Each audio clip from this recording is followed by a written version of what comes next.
কাশী কবিরাজের গল্প। বিভূতিভূষণ বন্দ্যোপাধ্যায়।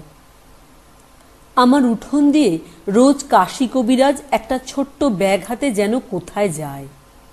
জিজ্ঞেস করলেই বলে, এই যাচ্ছি শনেকপুর রুগী দেখতে ভায়া। একদিন বললে, নৈহাটি যাচ্ছি রুগী দেখতে, সেখান থেকে শ্যামনগর যাব। সেখানেও আপনার রুগী আছে বুঝি? সব জায়গায়। কলকাতায় মাসে 2 বার জাতি হয়। আমার হাসি পায়। কাশী কবিরাজ আমাদের গ্রামে বছরখানেক আগে পাকিস্তান থেকে এসে বাসা করেছে। জঙ্গলের মধ্যে একখানা দোচালা ঘর, আম গাছের ডালপালায় ঢাকা। দিনে সূর্যের আলো প্রবেশ করে না। ছেঁড়া কাপড় পরে কাশী কবিরাজের বউকে ধান সেদ্ধ করতে দেখেছি। এত যদি পসার, তবে এমন অবস্থা কেন? একদিন আষাঢ় মাসের মাঝামাঝি আকাশে ঘন মেঘ এসে জমল। বৃষ্টি আসে আসে। কাশী কবিরাজ দেখি আমার উঠোন দিয়ে হনহন করে চলেছে ব্যাগ হাতে। ডেকে বললাম, ও কবিরাজ মশাই, শুনুন শুনুন, কোথায় চললেন? বৃষ্টি আসছে। কাশী কবিরাজ আমার চণ্ডী মণ্ডপে এসে উঠে বসল। বললে, একটু রানাঘাট যেতাম এই ট্রেনে, রুগী ছিল। কে রোগী? একজন মাদ্রাজি, পা ফুলে বিরাট হয়েছে। সব ডাক্তারে জবাব দিয়েছে। 3 বার এক্সরা করতে গিয়েল। আমি বলেছি, ওসব এক্সরা টেক্সরা আমার সঙ্গে লাগবে না, আমার মুখই এক্সরা। আমার হাসি পেল। নিজের যদি অত গুণ, তবে দোচালায় বাস করো কেন জঙ্গলের মধ্যে? লম্বা লম্বা কথা বললেই কি লোকে তোমাকে বড় কবিরাজ ভাববে? একটু চা খান দাদা।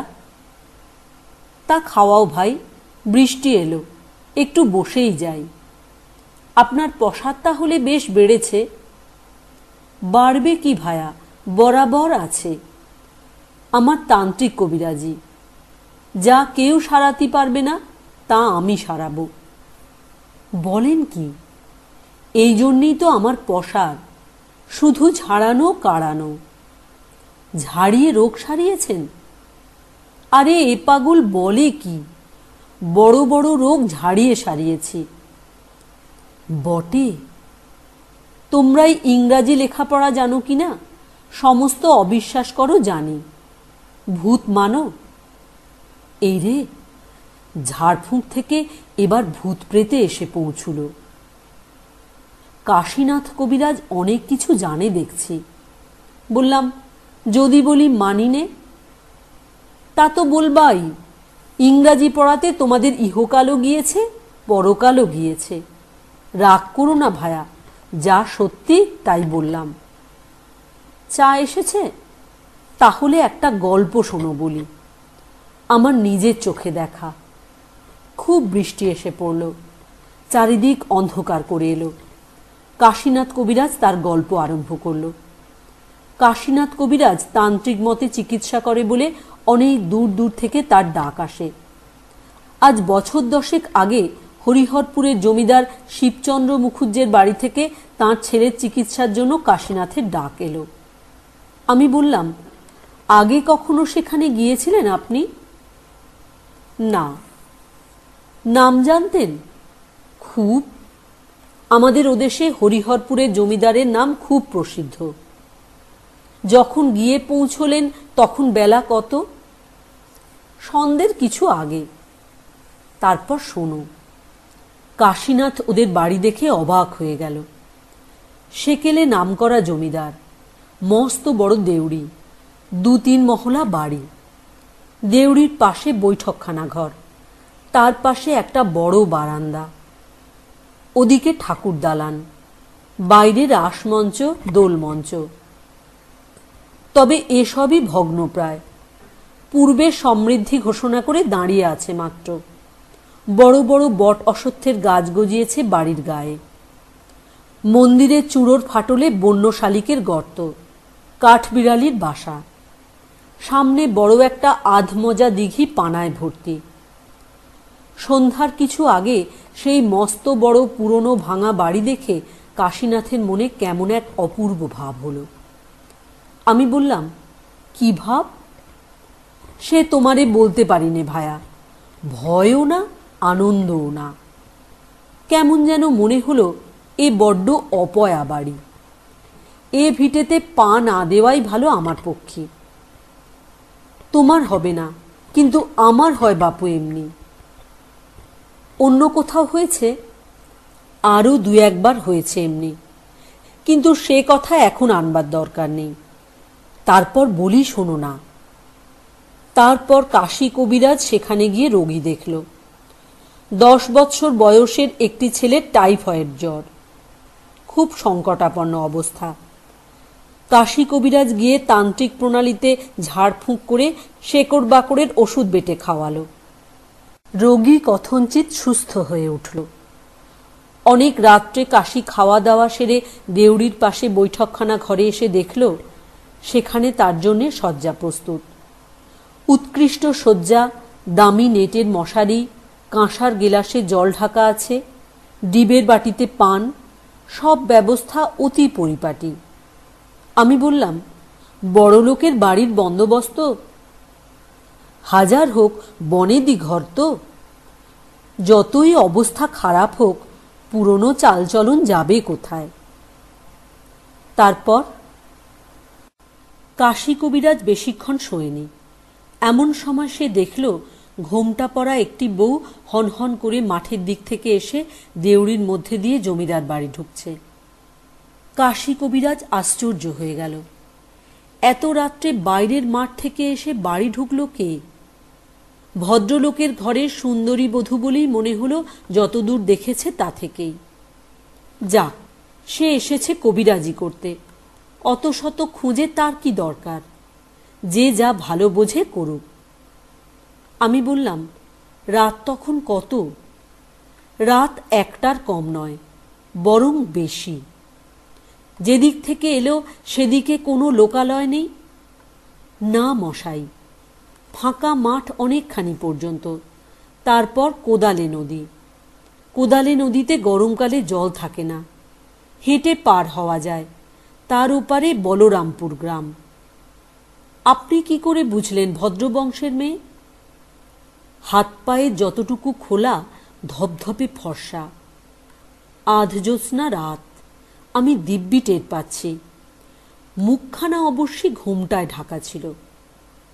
বাড়ির মধ্যে ঢুকে যাবার সময় অন্য কোনো লোক সেখানে ছিল না। আপনাকে টের পেয়েছিল? কোনো দিকে না চেয়ে হনহন করে বাড়ির মধ্যে ঢুকে গেল।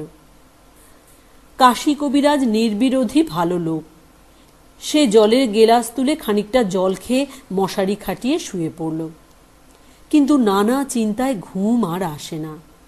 বিছানায় শুয়ে এপাশ ওপাশ করতে লাগলো। লোকে বাড়িতে চিকিৎসক ডাকে ঘুমোবার জন্য। কাশী কবিরাজ অভিজ্ঞ লোক, দায়িত্ববোধ তার যথেষ্ট। সে অবস্থায় তার চোখে ঘুম আসে কি করে? মিনিট খানিক পরে হঠাৎ কাশী দেখল সেই বউটি তার পাশের দেউড়ি দিয়ে আবার বার হয়ে যাচ্ছে। বিছানা ছেড়ে সে তড়াক করে উঠে পড়ল। বউটি ক্রমে দূর মাঠের দিকে চলে যাচ্ছে। জ্যোৎস্নায় তার সাদা কাপড় দূর থেকেও স্পষ্ট দেখা যাচ্ছে। আমি বললাম, মাঠের দিকে গেল একা? একদম একা, আর অত রাত। আপনি কি ভাবলেন? আমি আর কি ভাবব মশাই, একেবারে অবাক। এত রাত্রে একটি সুন্দরী মেয়ে এমনভাবে যে নির্জন মাঠের দিকে চলে যেতে পারে তা কখনো দেখিও নি। কাশী কবিরাজ 7-5 ভাবছে, এমন সময়ে বাড়ির মধ্যে থেকে একজন ছুটে এসে বললে, শিগগির আসুন কবিরাজ মশাই, রোগী কেমন করছে। কাশী গিয়ে দেখে রোগীর অবস্থা সত্যই খারাপ, কিন্তু হঠাৎ এত খারাপ হবার কথা তো নয়। যা হোক, তখনকার মতো ব্যবস্থা করতে হলো। অনেকক্ষণ খাটনির পরে রোগী খানিকটা সামলে উঠল। তখন আবার এসে শুয়ে পড়ল কাশীনাথ বাইরের দেউড়ির ঘরে। পরের দিনমান রোগীর অবস্থা ক্রমশ ভালোর দিকেই চলল। জমিদার বাবুর মন বেশ ভালো।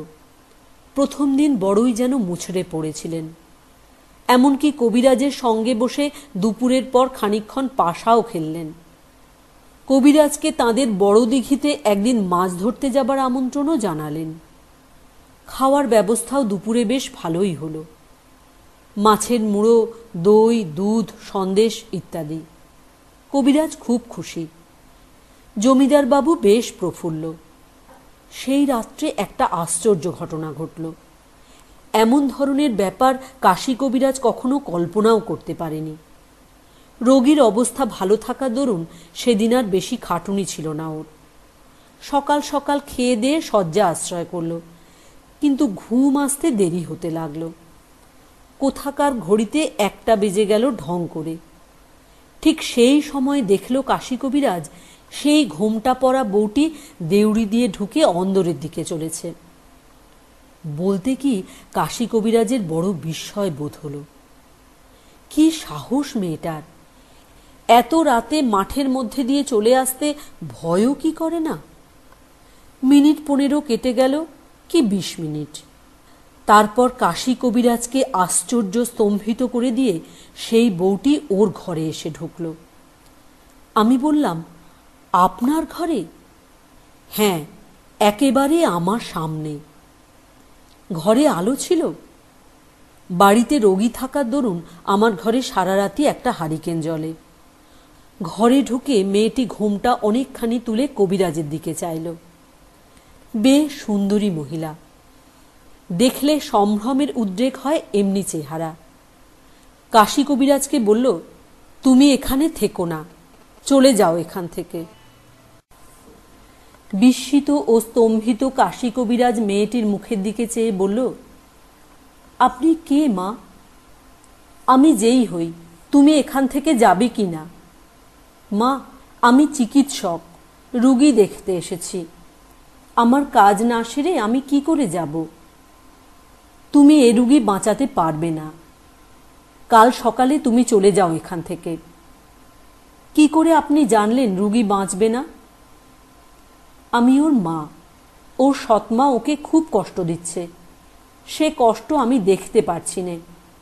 আমি ওকে নিয়ে যেতে এসেছি, নিয়ে যাবই। তুমি তাকে কিছুতেই রাখতে পারবে না। কাশীনাথ কবিরাজ তখনও ব্যাপারটা ঠিক যেন বুঝে উঠতে পারেনি। সে আমতা আমতা করে বললে, আপনি কোথায় থাকেন? আমি মারা যাবার পরে আজ 4 বছর হলো ওর বাবা আবার বিয়ে করেছে। আমার সেই সতীন ওকে বড় যন্ত্রণা দিচ্ছে। আমি সেখানে শান্তিতে থাকতে পারি না। খোকা আপন মনে কাঁদে। আমি শুনতে পাই। ওকে আমি নিয়ে যাবই। তুমি কেন অপযশ কুড়োবে? ঘরের ছেলে ঘরে ফিরে যাও। কাশীনাথের সমস্ত শরীর হিম হয়ে গিয়েছে যেন। কি ব্যাপারটা সামনে ঘটছে তার যেন কোনো ধারণাই নেই।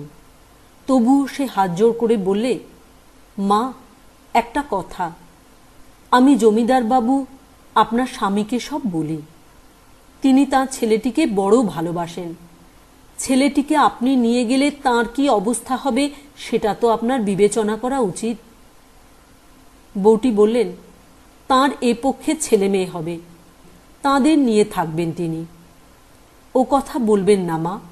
আপনি তাঁর কথা চিন্তা না করলে কে চিন্তা করবে? সব দিকে বুঝুন, তাঁর কথা ভাবতে হবে আপনাকেই। আমি আজই সব বলছি তাঁকে খুলে। যদি তিনি তাঁর এ পক্ষে স্ত্রীকে বলে ছেলেটির ওপর অত্যাচার নিবারণ করতে পারেন, তবে আপনি আমাকে কথা দিন ছেলেটিকে আপনি নিয়ে যাবেন না। আমি সে চেষ্টা করি মা। করো বলেই মূর্তি অদৃশ্য হলো না। কিন্তু ঘর থেকে বার হয়ে দেউড়ি দিয়ে বার হয়ে মাঠের দিকে চলে গিয়ে নিশীথ রাত্রির শুভ্র জ্যোৎস্নার কুয়াশায় মিলিয়ে গেল। আমি জিজ্ঞেস করলাম, বলেন কি? হ্যাঁ মশাই। আচ্ছা, এ মূর্তির কোনো অংশ অস্পষ্ট নয়? দিব্যি মানুষের মতো। কোনো অস্বাভাবিকত্ব নেই কোথাও। কথাবার্তা বললাম, আমার কোনো ভয় হলো না। একজন ভদ্রমহিলার সঙ্গে কথা বলছি তেমনি মনে হলো। মূর্তিটি অদৃশ্য হওয়ার খানিক পরেই বাড়ির মধ্যে থেকে কাশীকে ডাকতে এলো। রুগীর অবস্থা খুব খারাপ। অথচ সমস্ত দিন এমন ভালো ছিল। তখনকার মতো সুব্যবস্থা করে ভোরের দিকে কাশী কবিরাজ জমিদারবাবুকে বললে, আপনার সঙ্গে আমার একটু কথা আছে, বাইরে চলুন। আমি বললাম, বাইরে এসে সব কথা বললেন নাকি? হ্যাঁ, গোড়া থেকে। বললাম, এই আপনি যেখানে দাঁড়িয়ে আছেন, আপনার প্রথম পক্ষের স্ত্রী কিছুক্ষণ আগে সেখানে দাঁড়িয়েছিলেন। বিশ্বাস করলেন? কেঁদে ফেললেন। বললেন, আমি জানি। আমি এই অসুখের সময় একদিন ওকে শিয়রে দাঁড়িয়ে থাকতে দেখেছি। তারপরের ইতিহাস খুব সংক্ষিপ্ত। জমিদার বললেন, আমি জানি ওর সৎমা ওর ওপর খুব সদয় নয়, তবে এতটা আমি জানতাম না। আমি কথা দিচ্ছি, খোকা সেরে উঠলে ওর মামার বাড়িতে রেখে লেখাপড়া শেখাবো। এ সংস্রবে আর আনব না। আমার এসটিকেও আমি শাসন করছি। আপনি তাকে জানাবেন। রাত ভোর হয়ে গেল। রোগীর অবস্থা ক্রমশ ভালো হয়ে উঠতে লাগল। 11 দিনের পরে কাশী কবিরাজ পথ্য দিলেন তাঁর রোগীকে। বললাম, ওর মাকে আর দেখেননি? আসেননি আপনার কাছে? না।